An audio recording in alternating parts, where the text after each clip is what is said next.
कल कथा में हम लोग कहाँ पहुंचे थे याद है? कल परीक्षित महाराज ने कलयुग को रहने के लिए स्थान दिया था और कलयुग ने कहाँ स्थान मांगा था? सोने नहीं थे लगता है, कहाँ पर? सोने में ना।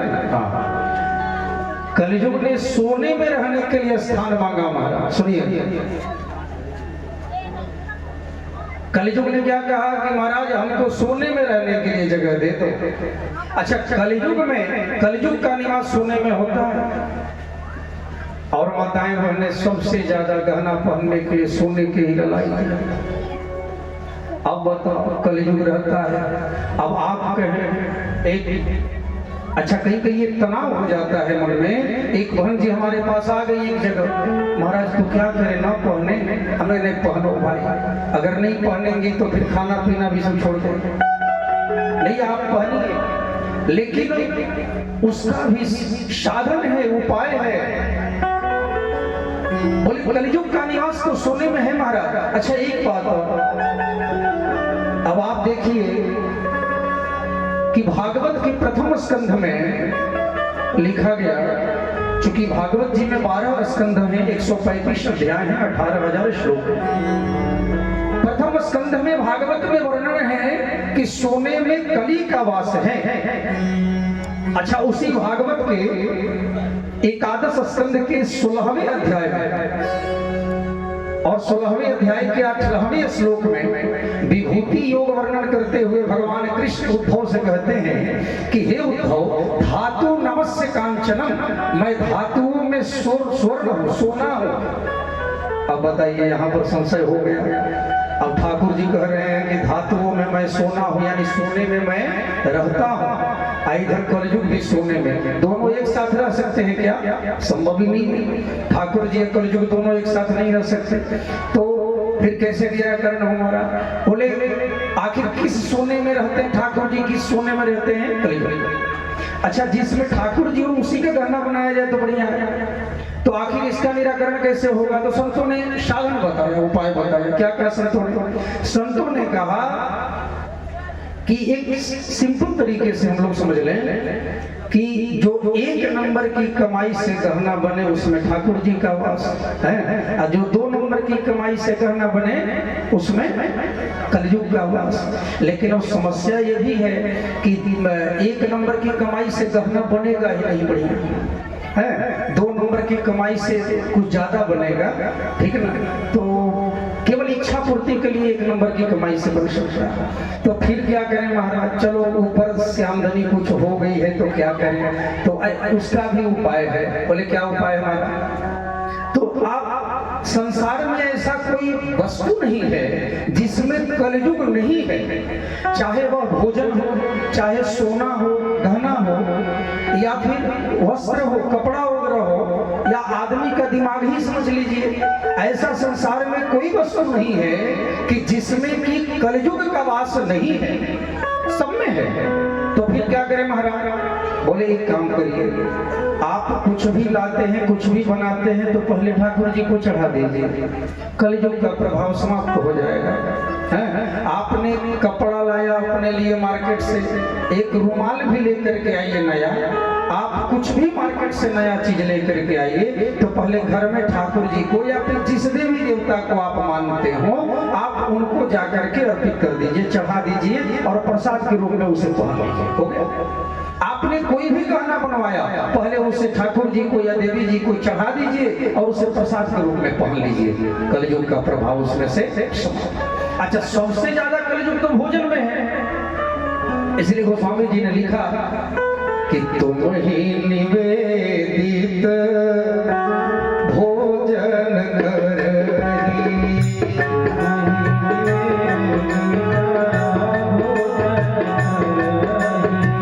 तुम ही निवेदित भोजन करही,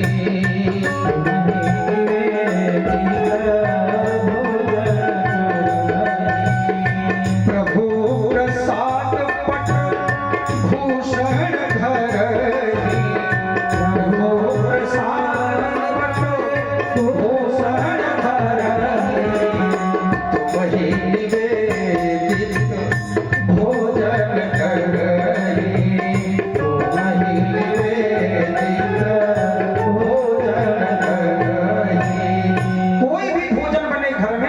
सबसे पहले ठाकुर जी को चढ़ा दीजिए, तुम ही निवेदित भोजन करें, तुम्हें प्रसाद चढ़ा करके उस भोजन को ग्रहण करेंगे। तो ठाकुर जी को पहले चढ़ा दीजिए। सबसे ज्यादा कली का वास तो भोजन में है। आज भोजन वैचारिक प्रदूषण, भोजन भी दूषित हो गया। तो उस जो भोजन, अब आप कहेंगे कि सब भोजन नहीं महाराज, अब का मांस मछली चढ़ाएंगे, लहसुन प्याज वाला भोजन चढ़ाएंगे? नहीं, लहसुन प्याज खाना चाहिए, ऐसा कोई मनाही नहीं। आप खाते हैं, खाइए। ये साधकों के लिए वर्जित है, जो साधना करते हैं उनके लिए वर्जित है, क्योंकि गर्म चीज है। लेकिन ऐसे गृहस्थ के लिए हम लोग वर्जित नहीं करते, लेकिन मांस मछली का तो वर्जित करते हैं। तो जो जिस भोजन में लहसुन प्याज न पड़ा हो, आप बनाए हैं तो रोटी चावल हो, उसके साथ गुड़ घी रख लीजिए, तो भोग लगा दीजिए और अग्नि में स्वाहा कर दीजिए 5 बार। ठाकुर जी का नाम लेकर के गायत्री मंत्र बोलते हुए बलि वैश्य हो जाएगा। तो उस भोजन को प्रसाद के रूप में ग्रहण करना चाहिए। अच्छा एक बात बोले, भोजन बनाते समय, अच्छा भोजन किसे कहते हैं हमारा, सबका अलग अलग प्रक्रिया। पिछली बार बताए थे, याद होगा। और खाना भी अलग चीज होता है, भोजन भी अलग चीज होता है, और प्रसाद अलग चीज होता है। खाना जो बिना मन से बने, भोजन जो भजन गा करके बनाया जाए, प्रसाद जो प्रभु के चरणों में अर्पित करके पाया जाए। तो घर में प्रसाद बनना चाहिए। तो प्रसाद उसको अर्पण करें प्रभु को, तब उसे खाएं। तो कोई भी चीज हो उसमें कली का वास है, तो पहले ठाकुर जी को चढ़ा करके उसको ग्रहण करें। अब सोने में तो कली का वास हो गया। अब परीक्षित महाराज चले गए। एक दिन परीक्षित महाराज के मन में विचार आया कि मुझे नगर भ्रमण करना चाहिए। उन्होंने राजकोष में देखा, अब अपना मुकुट ढूंढ रहे थे, कौन सा मुकुट पहनो। तो राजकोष में राजाओं का बहुत सारा मुकुट रहता है सोने का। तो राजकोष में उन्होंने देखा तो एक बड़ा ही सुंदर मुकुट रखा हुआ था। मंत्रियों से पूछा ये किसका मुकुट है? मंत्रियों ने कहा ये जरासंध का मुकुट है, जिसको आपके दादाश्री ने भीमसेन ने मार करके जीता था। बोले इस मुकुट को दो, मैं पहनूंगा। आप समझ लीजिए, मुकुट सोने का, सोने में कलयुग। और दूसरा चीज मुकुट था किसका? बोले जरासंध का। किसका? दुष्ट व्यक्ति का। बोले किसी दूसरे का कोई भी चीज जो है, कोई भी वस्तु ग्रहण नहीं करनी चाहिए महाराज, ध्यान रखिएगा। इसलिए संत जो है उपयोग में अपनी लाई हुई कोई भी वस्तु किसी को नहीं देते हैं। हरिद्वार में एक संत हैं, कई संतों के साथ बैठना होता है। तो एक दिन बैठ के हम लोग सत्संग कर रहे थे। उनके एक शिष्य आए, उन्होंने कहा कि महाराज अपना आप गमछा दे दीजिए। बोले क्यों? तो रखो, लेकिन उन्होंने नहीं दिया। अब आप कहेंगे कि ये आसक्ति है संत की? नहीं महाराज, क्योंकि वो ऊर्जा उसमें प्रवाहित हो जाती है, वो तप की ऊर्जा, वो शक्ति, और वो शक्ति काम कर रही है। इसीलिए उस चीज को वो ग्रहण कर दे और उस चीज को किसी को नहीं देते। अब उन्होंने कहा कि एक काम करिए कि अब वो मार्केट से एक चादर लेकर के आए और उन्होंने कहा कि महाराज आप इसको ग्रहण कर लीजिए, थोड़ा सा कंधे पर रख लीजिए, फिर हमको दे दीजिए। अच्छा आपने देखा होगा कई बार लोग गाड़ियां लेते हैं, नई गाड़ी खरीदे तो कोई संत लोग कहते हैं महाराज पहले आप बैठेंगे हैं तो हम बैठेंगे। इसका मतलब क्या? और माताओं बहनों में खास करके आदत है, तुम कल विवाह है, अपनी वो वाली साड़ी दे देना जो 2000 की खरीदी थी, पहन के दे देंगे। लेकिन एक बात का ध्यान रखिएगा, किसी का कोई सामान, कोई वस्तु यूज नहीं करनी चाहिए, प्रयोग में नहीं आना चाहिए। मान लीजिए कोई व्यक्ति दुष्ट है, वो व्यक्ति यदि सही नहीं है और उसका कपड़ा हम यूज कर रहे हैं, प्रयोग में ला रहे हैं, तो उसकी दुष्टता जो है, उसकी गलत ऊर्जा हमारे शरीर में प्रवेश कर जाती है। इसलिए जो है वही पहने, किसी का प्रयोग मत करिए। हाँ, अगर आपकी नजर में वो अच्छा व्यक्ति है, साधना करता है, बढ़िया व्यक्ति है, तब तो आप पहन सकते हैं। बढ़िया व्यक्ति देगा ही नहीं। तो महाराज इसीलिए कही जाती है। अब मुकुट भी पहन लिया तो किसका? बोले जरासंध का, दुष्ट का मुकुट था। अब पहन करके चलती है। बोलो राधे राधे। बातचीत ना करें। आइए एक बार से कीर्तन कर ले। श्रीमन नारायण नारायण नारायण श्रीमन नारायण श्रीमन नारायण नारायण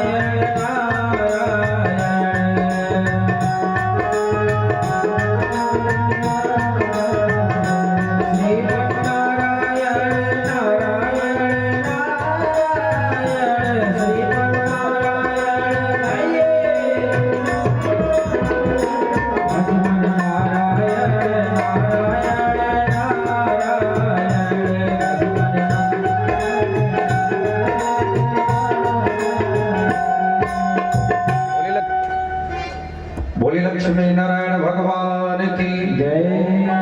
पहन करके मुकुट चल दिए महाराज। अब सोने में कली का भी वास। पहुंच गए कहां? वन में। देखा एक ऋषि तपस्या कर रहे थे, बैठकर समाधि की स्थिति में बैठे थे। नाम था उनका समीक मुनि। समीक मुनि नाम था। महाराज परीक्षित को प्यास लग गई। ध्यान से सुनिएगा, भागवत प्रारंभ कहां से हुई है इसकी कथा था। महाराज परीक्षित को प्यास लग गई और जाकर के उन्होंने समीक मुनि से कहा कि हमें पानी पिला दीजिए। लेकिन समीक मुनि ध्यान में बैठे थे, समाधि की स्थिति में थे, इसलिए उनको सुनाई नहीं दिया। परीक्षित महाराज ने सोचा कि लगता है साधना में है, समाधि में है, सुनाई नहीं दिया, चलो आगे बढ़ो। अब जैसे ही आगे बढ़ने लगे, कलयुग जो दिमाग में बैठा था तुरंत कहा, अरे कहां जा रहे हो महाराज? आप जैसे राजा का इस दुष्ट ने अपमान किया है। ये साधु नहीं है, ढोंगी है, इसको दंड मिलना चाहिए। ये नौटंकी कर रहा है, ये नाटक कर रहा है, आंख बंद किया हुआ है। परीक्षित महाराज को गुस्सा आया, बिल्कुल ठीक कह रहा है, इसको दंड देना चाहिए। फिर पीछे मुड़े दंड देने के लिए, तब तक फिर आत्मा ने कहा नहीं नहीं संत है, ये गलत है। फिर जाने लगे। फिर कलयुग ने कहा, फिर उकसाना शुरू किया, क्या कर रहे हो? अरे ये ढोंगी है, ये जानबूझकर आंख बंद किया है, आपकी सेवा नहीं करना चाहता। आप तो राजा हो, सबके राजा हो। ये स्थिति सबकी है महाराज, है कि नहीं? ये सबकी है, सबके दिमाग में कलयुग बैठा हुआ है। जब आदमी गलत काम करता है, जब आदमी चोरी करता है महाराज, तो एक बार जरूर ये आत्मा कहती है कि चोरी मत कर, ये गलत है। लेकिन अंदर बैठा कलयुग कहता है कि सारी दुनिया कर रही है, तू भी कर लेगा तो क्या फर्क पड़ता है, कर। तो परीक्षित वाली स्थिति हमारी भी हो गई, हम सबकी हो गई माना। तो परीक्षित ने क्या किया, वहां पर एक सर्प मरा हुआ पड़ा था और तीर से उस सर्प को उठाया और उस मुनि के गले में डाल दिया। लो डाल करके चले गए। उनका शिष्य देख रहा था, दौड़ा दौड़ा गया कौशिकी नदी के तट पर। कौशिक्यात उपस्पृश्यवाग वज्रम विसर्जः। कौशिकी नदी के तट पर पहुंच गया, जहां समीक मुनि के बेटे जो है पुत्र श्रृंगी ऋषि वहां संध्या वंदन कर रहे थे। जाकर के कहा, आपके पिता का अपमान एक राजा ने कर दिया, उनके गले में मरा हुआ सर्प डाल दिया। आओ न देखा ताव। और श्रृंगी ऋषि को क्रोध आ गया। कौशिकी नदी का जल दाहिने हाथ में लिया और हाथ में लेकर के कहा, अरे मोर इति नंगीतमर्यादं तक्षकः सप्तमे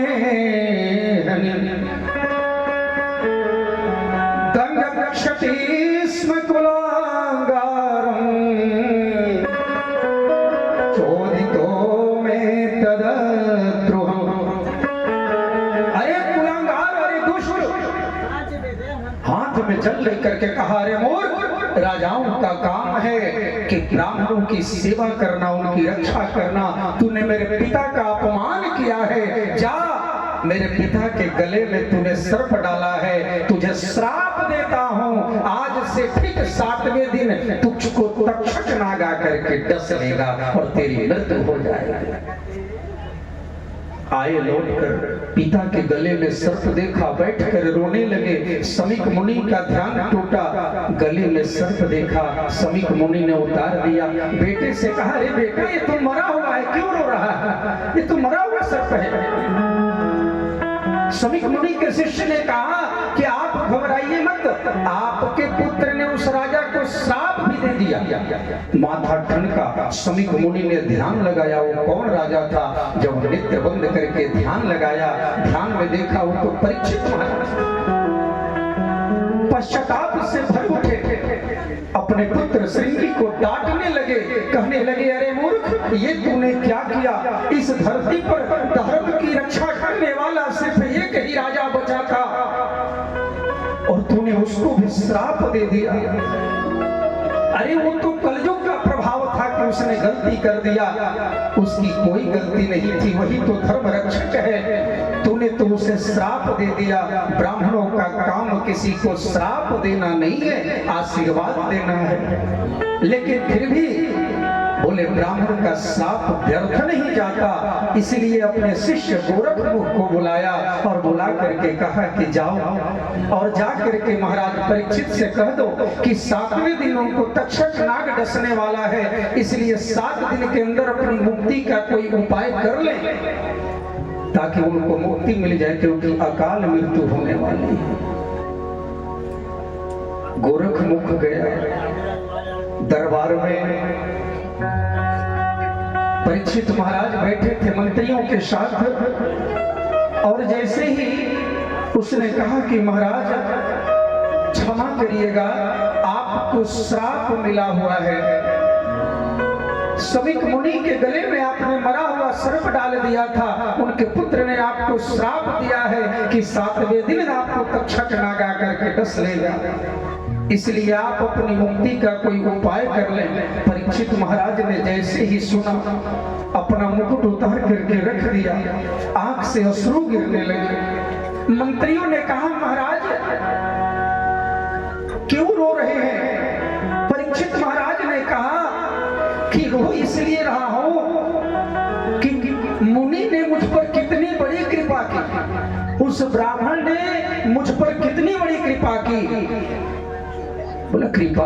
आपको तो उन्होंने श्राप दिया है, तो इसमें कृपा कहाँ झलकती है?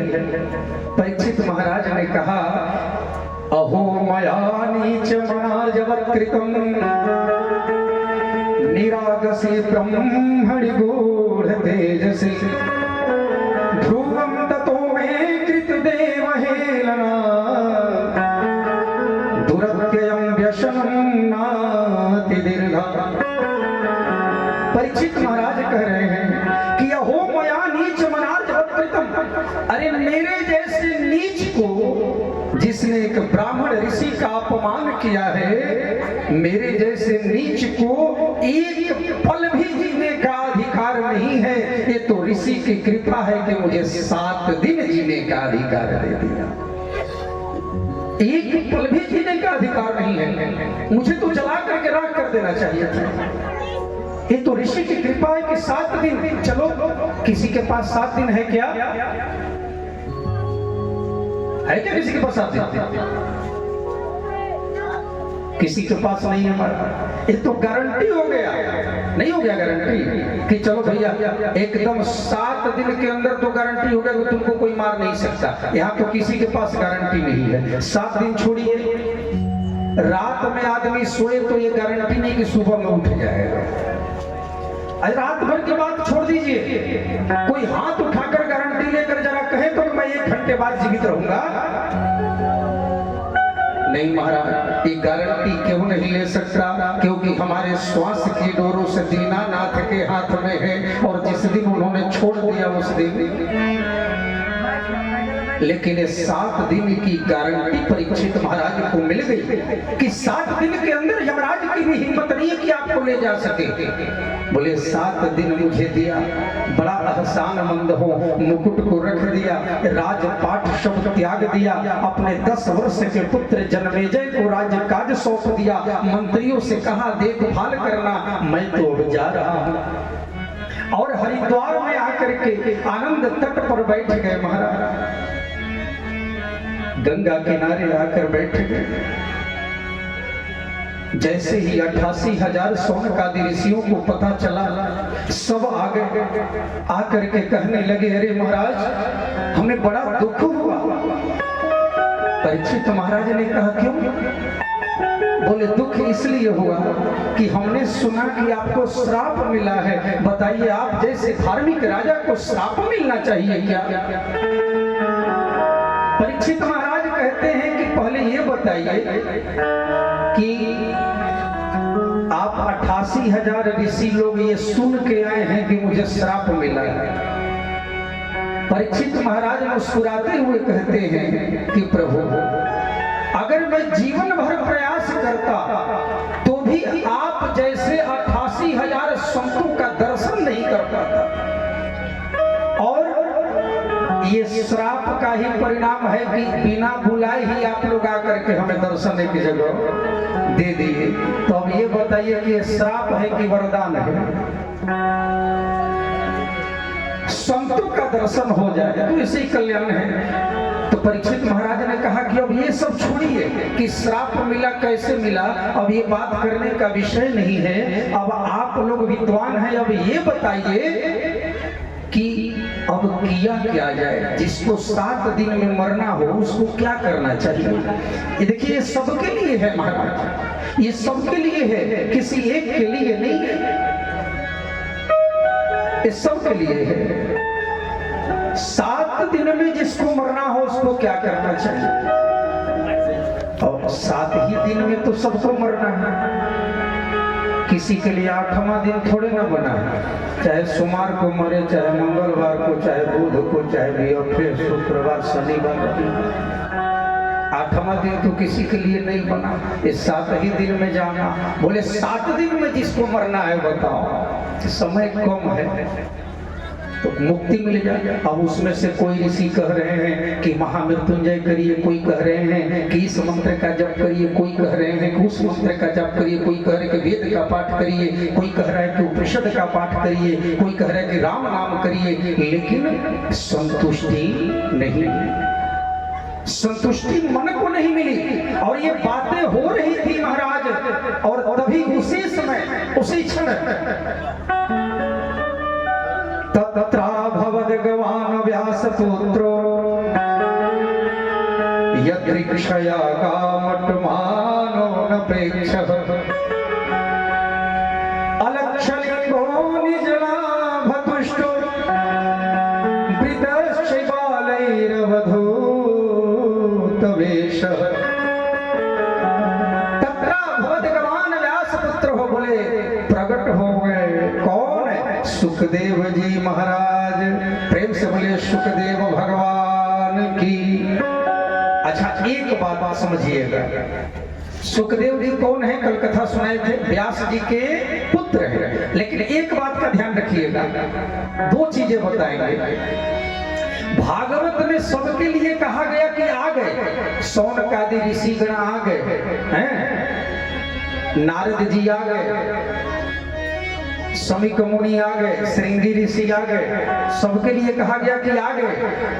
लेकिन एकमात्र सुखदेव जी के लिए कहा गया कि प्रकट हो गए।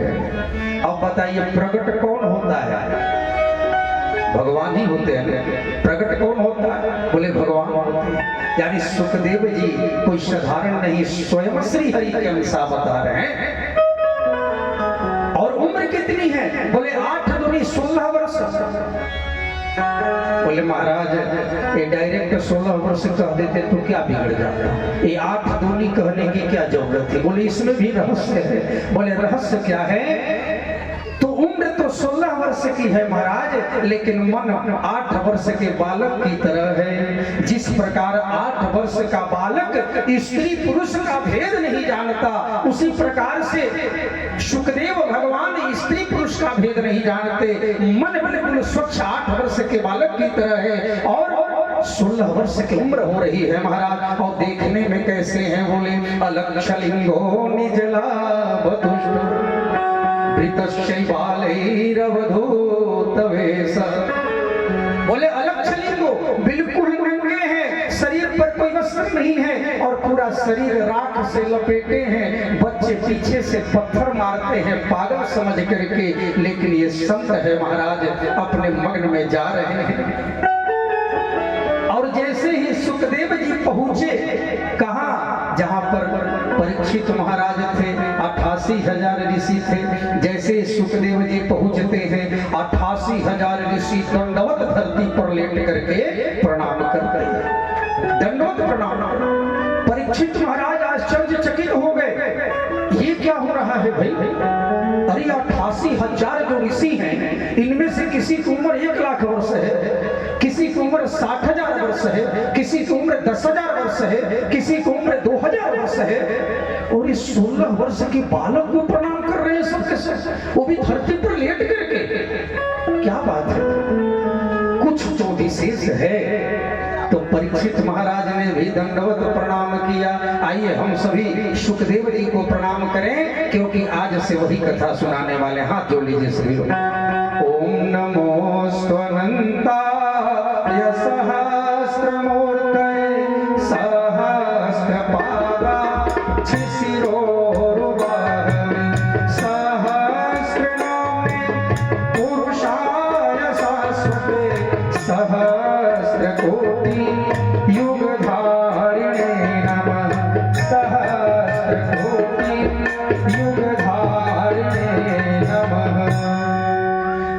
सुखदेव भगवान की जय। सबने प्रणाम किया महाराज, और प्रणाम करके उसी समय प्रश्न कर दिया। किसने? परीक्षित महाराज ने, कि प्रभु एक प्रश्न है। बोले क्या? मरने वाले को क्या करना चाहिए?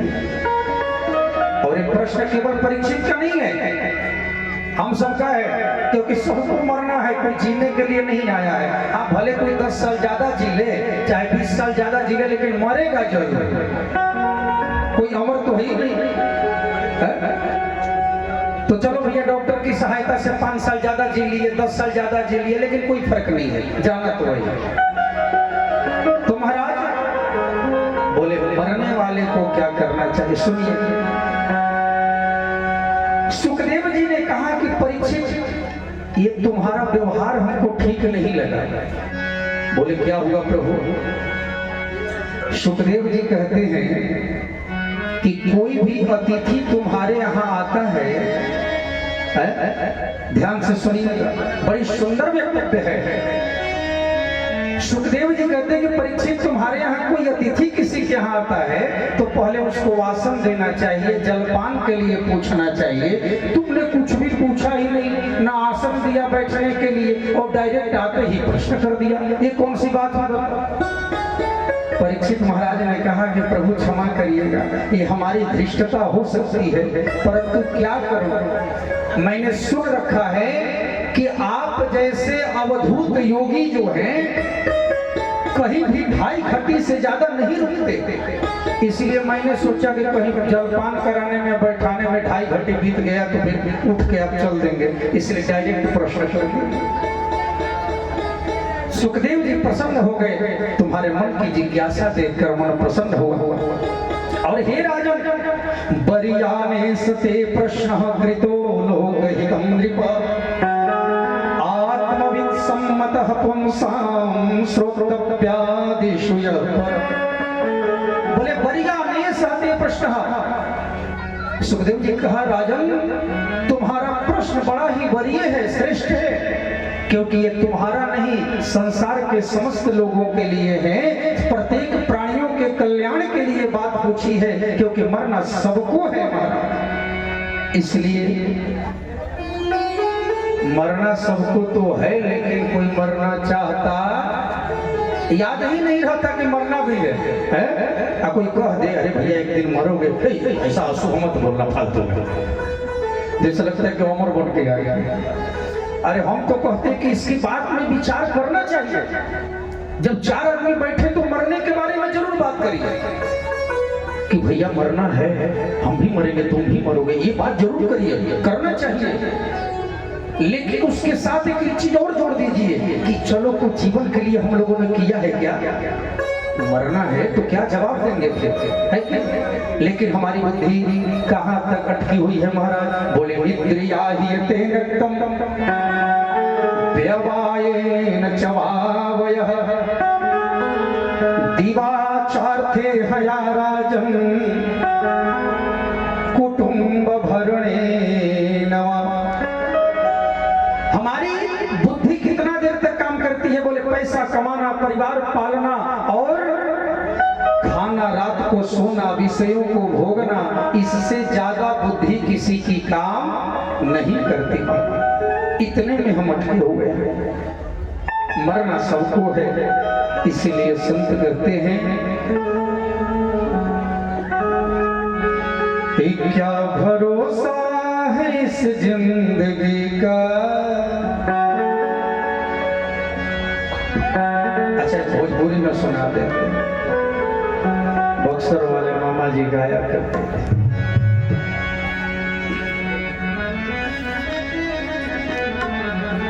जगत में